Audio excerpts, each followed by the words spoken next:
and apparently we might have some flooding over the weekend. Yes, I noticed that this morning we had a flood warning here, but ours thankfully is sort of southwest, not thankfully, but southwest Queensland. We're in southeast Queensland, so we're okay, but it is a miserable grey day outside. So it's a perfect day to be on Facebook, watching us on Zoom or Facebook and having a chat about our businesses. That's exactly right. I do love a rainy day for getting stuff done.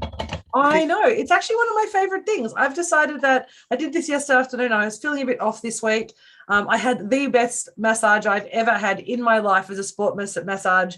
But because of the incredible work that he did in the morning, I think I just released so much crap into my body.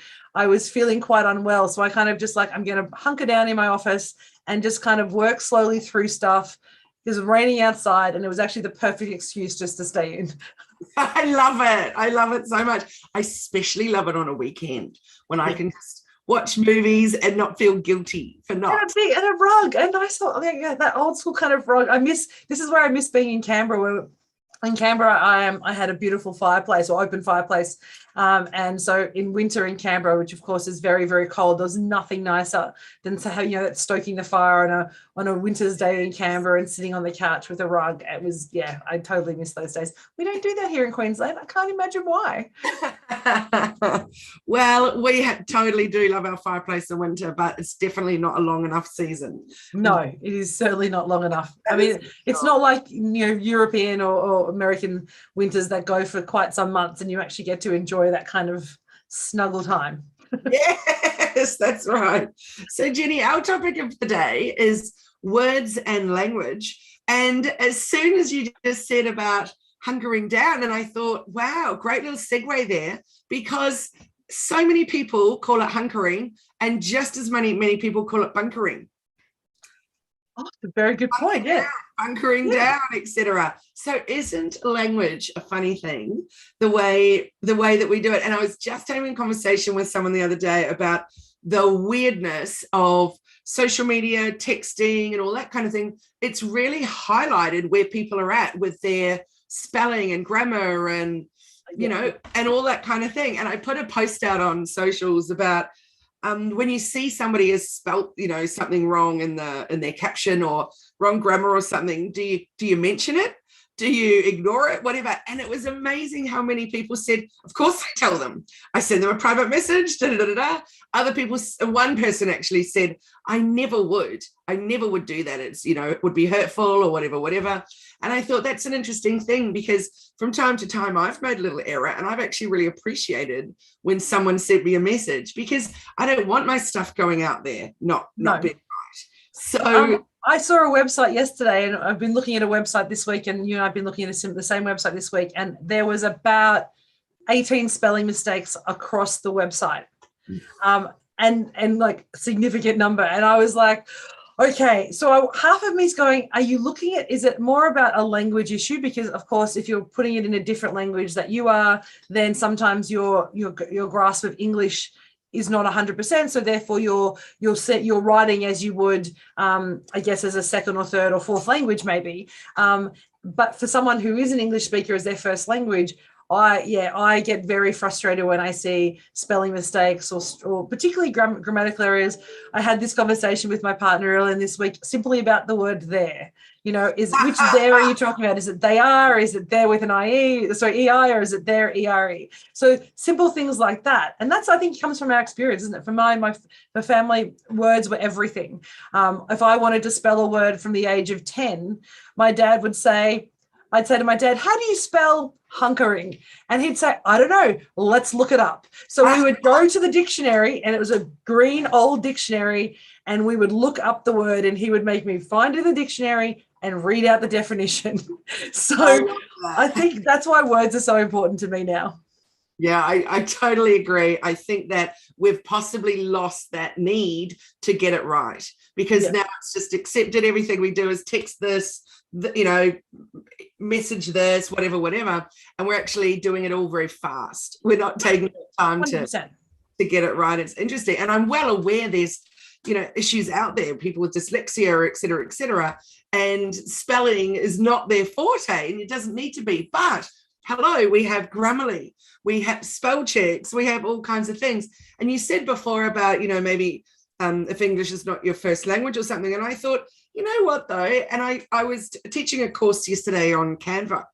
And we were having a look. One of the people in the course had recently done a course on blogging. And she said, honestly, Kylie, it was just terrible. It's like, oh no. She said, go and take a look at her website. So we went and had a little look, and excuse me, she of course said, oh, sorry, a little choke. She of course said that, she was an expert in this, and she did SEO, and she did website overhauls and all these things, yet hadn't done it to her own. So it was full of grammatical errors. It was full of spelling mistakes. There were links that didn't work, et cetera, et cetera. And I just thought, it's very interesting. Now, I know for a fact that woman English is not her first language, but get somebody to check it over, get someone to look at it for you and make sure that you're getting it right. And I think it goes back to who's your market, isn't it? If your market is predominantly English speaking, then you need to make sure that it's written for them. If your market is not predominantly English speaking, put it in your primary language or the language of your market, and then let Google Translate make the mistakes so you're not making the mistakes. And so I think we expect, because we live in Australia, that every website should be in English. But the reality is it's about your market, isn't it? And ultimately, if I'm in Germany, or I'm in, the Ukraine, or I'm in, even France, and my client base is local speaking people, it doesn't need to be in English. And I think we forget that. And then that's where Google Translate can, make the mistakes. The grammar might not be right, but the spelling will at least be okay if Google's doing the translation. But I think we have to think of the market, and that comes back to the type of language that we use. I feel like I have this compelling need after this session to go and Google the difference between hunkering down and bunkering down, and I will do that just because my brain is now thinking about that, right? Because that's important to me. So I think it goes back to the conversations we've had so often before about what does your market expect from you? What are you showing up as? I'm a business coach. My job is and I'm a business consultant. I write reports for people. I write, responses to grant applications and tender responses. It needs to be written correctly. It needs to have the right language at the right time in the right way. So it becomes an important element of my business. So it wouldn't be right for me to turn up and be using things like apostrophe cos or all the wrong things or colloquialisms on my social media or my content because it doesn't fit my brand. Yes, absolutely. It's about it fitting your brand. Yeah. So one of the fun things when you're writing for other brands is getting it right for their brand and getting the right vibe and the right feel and the right words. So when you say colloquialism, and I thought, yes, interesting. So I would do that for my own. I would do the, am I right? With all being as one word, but I wouldn't put that necessarily on a client's post, for example. So getting it right is so important. And then I just thought about bite-sized conversations. So when we first were talking about it and, hey, let's call it this, et cetera, and we both had these chats going, is it bite-sized or is it bite-sized? And we were Googling it and it said it could be either. We went with bite-sized. Ever since we did that, I've often thought, I wish we'd done bite-sized. I really do. But the only way I've been able to get my head around it is actually we're taking a bite size. We're not talking about necessarily. Yeah, does that make sense? Well, to me, it's about the timing. It's bite-sized in time. The conversation isn't bite-sized. The time is bite-sized. And so that was exactly how I had the conversation in my head. But I think it goes to our conversations that we've had, because you and I both write content for clients and obviously for ourselves. And we're so particular about writing our own content. Even though we write for other clients, we like to make sure that we're writing our content so that we've at least it's our flavor and our feeling in it. But I think in my view, the language that you use and the content that you produce, whether it's verbally in written form or whatever format, is part of your business structure. And that to me is why it's so important. Your language that you use, how you present yourself through words, actually forms part of the structure of your business, because it becomes a foundational piece about how people connect with you, how they relate to you. It's not just the photos that you use. It's not just the product. It's actually this conversation that makes people decide, do I like that person? Are they my people? Do I want to lean in and play with them? Or is it someone else that I want to prefer to go to? Yes, so true. So one of my amazing team members, Merlin, she's really on top of all the customer service and the client liaison and that kind of stuff. And so, for example, I did a discovery call the other day with this amazing woman. And, you know, you get me as I am now, you get me the same in a discovery call and the same in a coaching anything. Well, I just am who I am.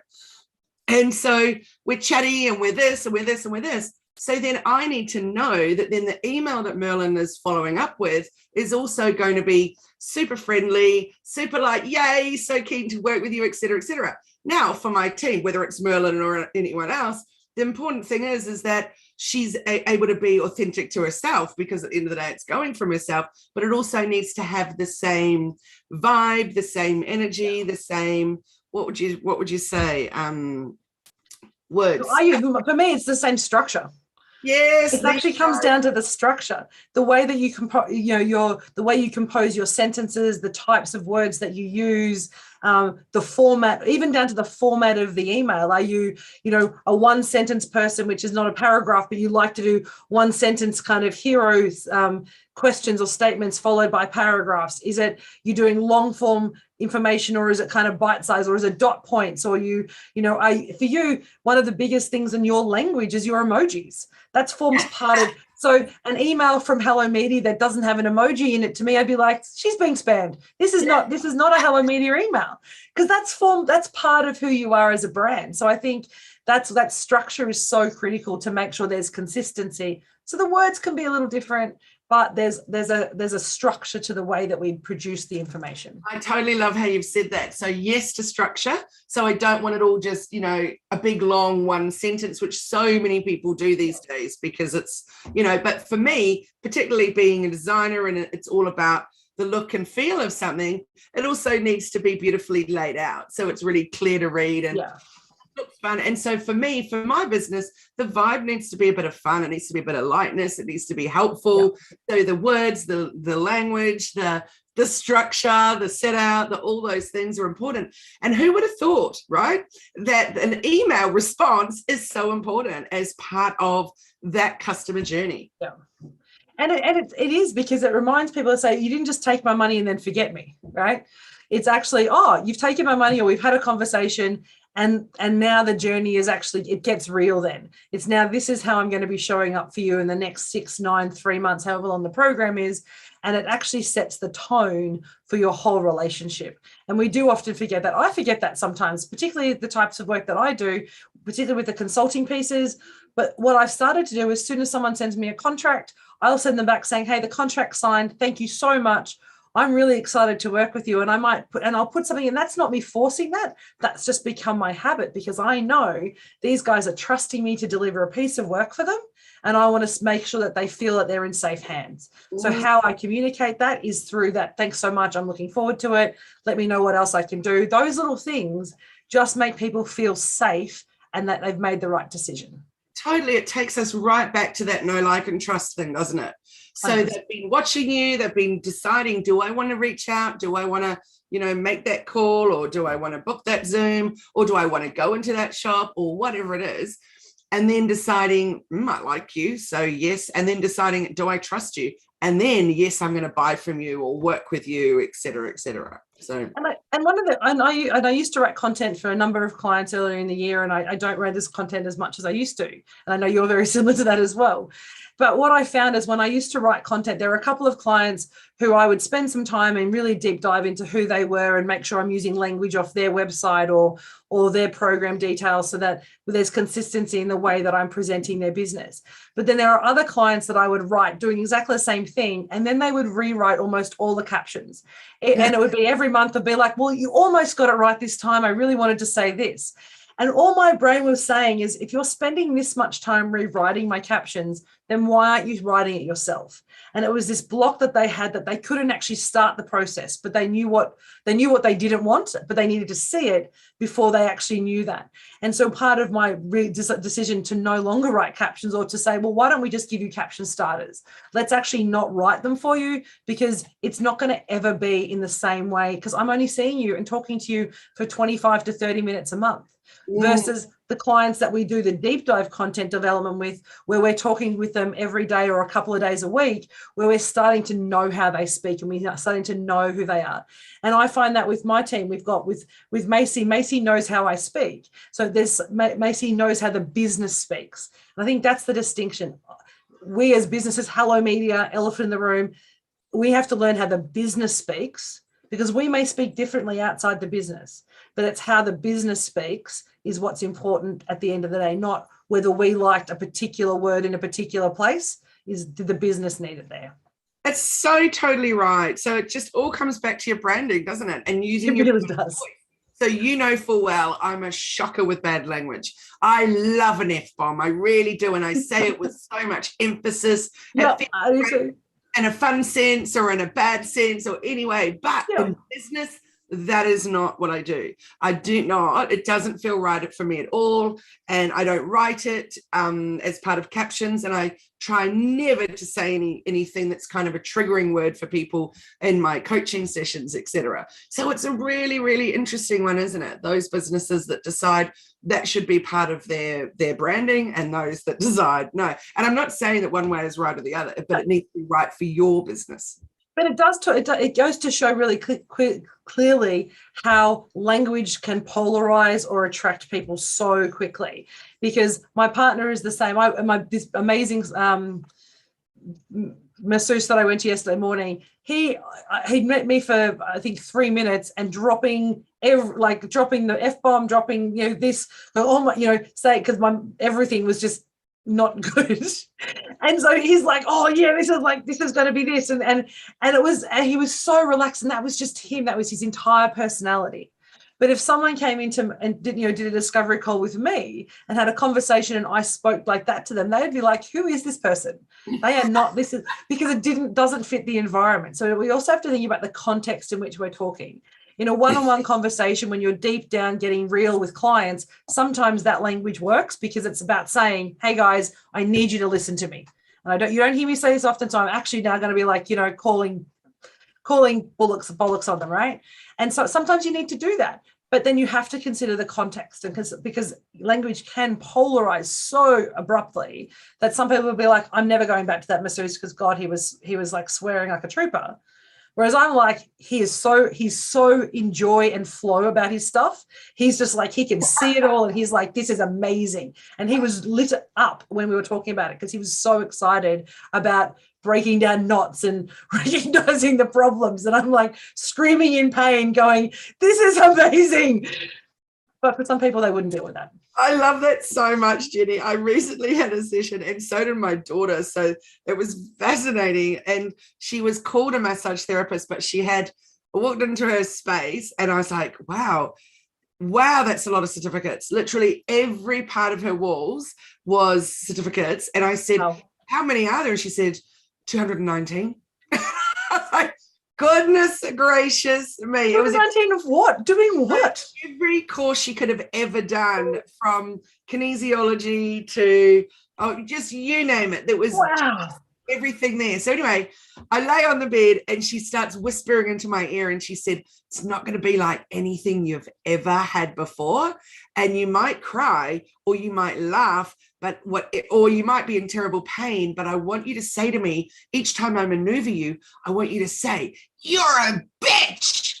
And I was like, I don't think I can do that. She's like, yes, you will. And so she's, doing something to maneuver like in my spine or something. She's got her head close to her mouth close to my ear. And she's going, say it now. Call me a bitch. Oh my goodness gracious. That's crazy town. There you go. Wow. Language in for her brand that was working for her, but I wasn't resonating with it all. And what was funny is that my daughter had the session before me, and I thought, I can't wait to talk with her about it on the way home, because she would not have liked that. A bold choice though, isn't it? That's a bold choice. Very it's like, bold wow, branding going on there. But Jenni, there's another topic about words that I'd love to bring up as well, which is around positive and negative words. So I haven't, and obviously when you've got more than yourself in your business, you want to make sure that everybody's on board with what are the company messages, what's the company language that you use, et cetera, et cetera. So some of the words in my company that's an absolute no-no are words like don't forget. Now, how that would be ridiculous to some people, like what's wrong with that? But I want to use the word remember, not the word don't forget, because don't forget is a negative. And what are we all, what are the words out of that our subconscious picks up is the forget. Yeah. Forget. So we're going to forget. If you say remember, what's the one that we're going to take on is remember. Yeah. So there's little bits and pieces around that. And that's only one example, but that to me is so important. And it can be quite triggering for me when I see don't forget, like in somebody's Facebook ad, and the first word is don't forget. And I'm like, oh, buddy, you just lost me, really. Well, it's interesting. There's actually some research into that too, though, about particularly in those things like the word no or don't do it, is that your brain, and I don't know where the research is and I can find it, is that the brain doesn't actually register the word don't. So your brain doesn't even see or recognize or understand the word don't. So all it sees is that forget or don't remember or whatever the one after is. They actually don't. So if it says don't remember it, they remember it because they ignore the word don't. So yes. It's really interesting though. Sometimes we have to think it's not just about the words we like to use. It's what's the impact on the client or on the customer or the audience. I think that's such a really important point, is that what are we trying to inspire or evoke or do with the words that we want to do? If you want a positive outcome with your clients, if you want engagement, you need to use words that resonate with that. You know, we talk about think and wonder. I try not to use the word think these days because think to me is limiting, whereas wonder is everything. And so they're very different words, but deliberately so. The word think is like, think about it. I want them to actually trigger what's in their brain. Wonder, I want them to go to imagination. So in the same way, words like don't or you shouldn't or these are 5 things you should never do. That kind of, I look at that even sometimes and go, oh, okay. But if I've never done them before and now you've told me what the 5 things are, they're now in my brain. So yes, turn it around to 5 things you should always do. Exactly, right. And so that's going to relate to me so much more. I completely agree with negative behavior, negative wording. And what about God? So not the topic of God, but the OMG. So that's one that I never use in business either. And that's largely because when my daughter was 4 and my husband was doing his year-long stint in hospital, she said, oh my God, about something in an excited way. This nurse who we absolutely loved, we thought she was just fabulous. She was so great with Clover always, but she pulled Clover aside really roughly and she said, don't you ever say that again. Do you have any idea how much that's hurting God's feelings? That's a terrible thing to say, you know, on and on and on it went. Anyway, Clover was just freaked out. I took her aside and I said, look, you know, yes, it's a word that we'll talk about that later on, but that lady shouldn't have been so harsh with you, but, you know, Anyway, that was my first experience of someone that was so offended and affronted by that. So since then, I've been really conscious of OM goodness or OM goddess, but not the oh my God or the OMG, because there's certainly a number of people out there that are absolutely appalled by that language. And I'd agree with you in that, particularly in this relationship, because religion is such a triggering thing for so many people. And again, comes back to the market. If you go traditionally, if you ever watched any television from the US, you do not use the word God. You do not use the word in that kind of blasphemy, because blasphemy is, you know, and in many cultures to use the name in vain is a really bad form of blasphemy. So I think it comes back to your market as well, and saying that if you've got a market where that's okay, then sure, you can play with that words, but know that there's a lot of people that you're going to polarize again by using that. And also, you don't know who's seeing your work. You don't know who's seeing this post, particularly on social media. This could be everywhere, and in some countries, it could be incredibly offensive. And so I think, like the nurse said to Clover, we have to be really mindful of the impact, not just in our space, but our broad area of influence. And often we just think about, oh, well, I only have 100 people on my Facebook page, or I only have two viewers on YouTube, or whatever it might be. But that's what you have now. You don't know what the influence you're going to have in the future. And so being mindful of not just where you are today, but the influence you want to make in 5 or 10 years, or in that kind of legacy piece, using language that you know is going to be divisive is actually setting you up to polarize people. And if that's your choice, that's okay. But you just have to be, I think you just have to be mindful of that. Definitely. And for me personally, in my personal life, in my business life and anything, I don't want to offend people. I know that I can be, possibly quite offensive at times, and it's, a bit of whatever. But on the whole, I don't actually want to offend you. So if OMG is real, oh my God, is really going to be offensive to you, I don't want to do that. That would make me sad that I had caused that issue. Yeah. So how easy is it for me to just not use that word, or just to change it to, oh my goodness. Yeah. So that's a really, I completely agree with you. I saw a post last night from someone that we both have in common in business life that we've met many times, and he's extremely anti-vaccine and anti-lockdown and all those kinds of things. And I've noticed that posts have been less and less and less about his specialty in business, which is extraordinary, and more about that stuff. And then last night he put a post up that I felt was like the absolute top of the mountain, I hope, for him, and that it's gonna have to change, because he screenshotted a company and he tagged the company in it, and he said, I hope no one ever stays with you again. I hope from here on in, Airbnb is going to be on a win, because no one will stay with any hotels that lock out people that haven't been vaccinated. And the hotel that he particularly showed was hotels that have been doing hotel quarantine.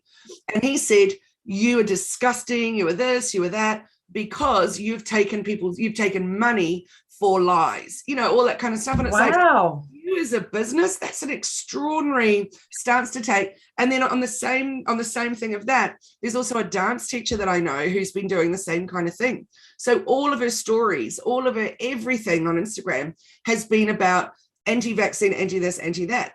And it actually made me really sad, because I thought, you're a big influencer for young kids.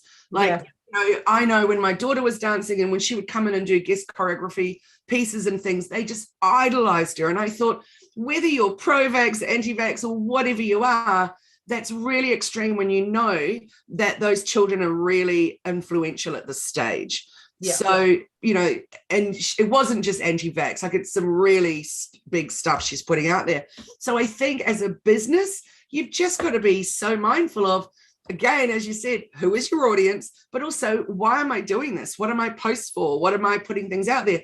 If you want to put that stuff out there, put it on your personal, perhaps, or chat about it with your friends. But putting it on your business page is really extreme, I think. Well, I think, and it goes back to that point earlier about language, isn't it? I have a personal Facebook page. Most of us do, or all of us do. We have our business page. And so my business page is about sharing, living the way that I want to in my business, encouraging others to kind of learn and engage and work with us so that we can actually, help them build the life that they want. So the language that I'm putting on there should be about those two things: wisdom, freedom, and, that piece, abundance. What I do on my personal page, though, is about where I share values. So it's photos of generally my dog and my family, going on holiday, taking a break, all the things that actually speak to me and the people around me. Now, why? You're showing your why. That's exactly right. And so that piece there, so if you want to share those thoughts, that is definitely the place to do it, because the business is not you. And I think we often forget that, yes, even for me, I'm the managing director of Elephant in the Room Consulting. It's my business. I have some people who work with me, and it's still my business, but it's still an arm's length business. I'm a proprietary limited company. I'm arm's length from Jenni Walke. Jenni Walke is just somebody who works at the company. I might be the owner, but it's not my company. The company has its own persona.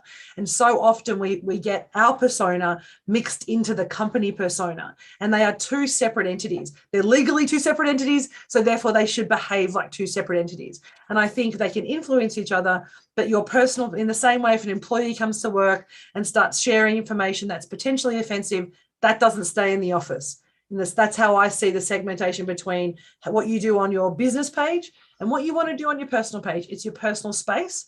That's freedom. Your business page is not about you. It's about your clients and serving your industry. Absolutely. I agree. Yeah. It's not about you. It's who it is out there that you're helping and serving, etc. Who you want to attract to work with you or buy from you or shop with you. etc. Yeah. And the whole COVID thing, to be honest, here in Queensland, and you would have seen that, I think the challenges that we're having around, and it is going to create this divide. There's so much fear around the vaccine. There's so much fear about, if I don't get vaccinated, I'll become a second-class citizen. Even that language, we're talking about words and language today, the language people are using around pro and anti-vaccines, or pro and anti, all these, the situation that's happening, and are you in or are you out? We're using this divisive language, and I think one of the challenges we're going to have as a community going forward, both as a business community and personally, is how we actually don't, yes, it's your personal view, it's your choice, you have a choice in some respects, but we also have to consider the broader community and the broader impact across not just us, but on a global scale of the influence we're having. And so I think looking at language that's not divisive, share your ideas, but do it in a way that invites conversation and curiosity rather than the negativity, like you said earlier. Yeah, absolutely, Jenni. And speaking of that and those polarizing things, etc., I think we discussed a couple of weeks ago that it'd be great to do a topic around rules and guidelines. For example, Facebook rules, Facebook community guidelines, Instagram rules, and talk about some of those changes that are happening, some of those things actually that have never changed, that have always been the case, but we can tend to ignore them. Also, you might have heard that there's the new Twitter Blue coming out, which is a paid service, and what happens with rules around that, and the new rules in Facebook groups, and there's all kinds of things going on. So yeah, definitely the one that we're going to talk about next week, hopefully, because I think it follows on really nicely for words, because it's that issue, isn't it? You say things, you use language that you don't realize is offensive, or you don't realize breaches some community guidelines. And next thing you know, you don't have a Facebook account, you don't have a Twitter account, you're locked off LinkedIn. I mean, looking at LinkedIn has all the rules around keeping people within, and I've had people put in LinkedIn jail for months because they were putting too many external links, or not writing the right content, or using their content inappropriately. So I think how and the rules of engagement on the social platforms is so important to learn how we can actually maximize the value for us and for our business. Definitely. Jenni, I just did a post last night. Jump over and find it if you can in the Hello Media Facebook group, which is all about, it's mostly really about ads, but how you no longer will be able to use sensitive topics. So I saw that. That was crazy.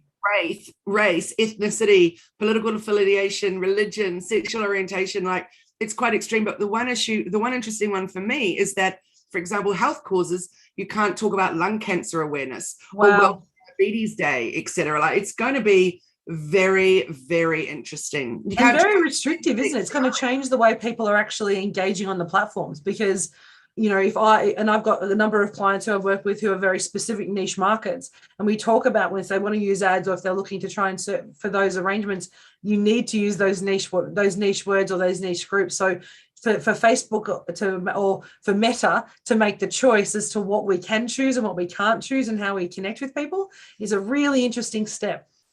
Yes, so I've got a couple of wedding celebrant clients, and why should they be able to then do Facebook ads talking about getting married, but not talk about same-sex marriages? Yeah. Like that to me is almost you going back down the road of discrimination. So it's an interesting one. So let's have a chat about rules and guidelines. And love it. I'm looking forward to listening to you share that, what the updates are. I look forward to that too, especially considering that my Facebook is still banned and blocked for going against community guidelines with having a team member log into me. So fascinating. And now there's a new thing going on with Instagram. So my team aren't logging into my Instagram because I have to do facial recognition to get in. Wow. Yeah, there are big changes afoot, that's for sure. And I'm interested to see what's going to happen with influence with that particular one, because if you think about the influencers accounts that are on the system, those influencers that they're putting under personal accounts, I know that some of them are listed as a business account, but the influencers that have personal accounts who are not doing their own posting, who are not doing that work, it's going to be very interesting to see what happens with the change in rules and how it's going to impact them on particularly Instagram. And you know that the Instagram thing I mentioned that's the business account. That's not my personal. Oh, so, wow. Yeah. And when has that ever been a problem that you can't actually have other people logging into your business? Very, very. That is really interesting, because I didn't realize it was on the business account. So that's going to change the world, because the whole point of when you grow and scale your business, and pretty much every business coach, me included, talk about creating a team and delegating the work that you don't need to do. So you might write the content, which I do, but my team help curate the images and they post for me, because that allows me to spend more time working with clients. So that's going to be a really interesting shift if it's now going to be business accounts that have to only be the owner of the account. It's super interesting. So of course there's ways around that by using all the different platforms and stuff. Yeah. But then what about you wanting to do some engaging, and you want, anyway, yeah, as you know, crazy. It's definitely challenging times out there. It is. Well, thank you. This has been such a fun chat today. Yeah. We've talked about words. We've talked about Facebook rules. We've talked about, bias and negativity. It's actually, and the words that you should or should not use. There's that word again. I'm really excited to hear about how that's going to impact how we actually show up and the way we use and engage with the rules next week when we talk about Facebook and community rules.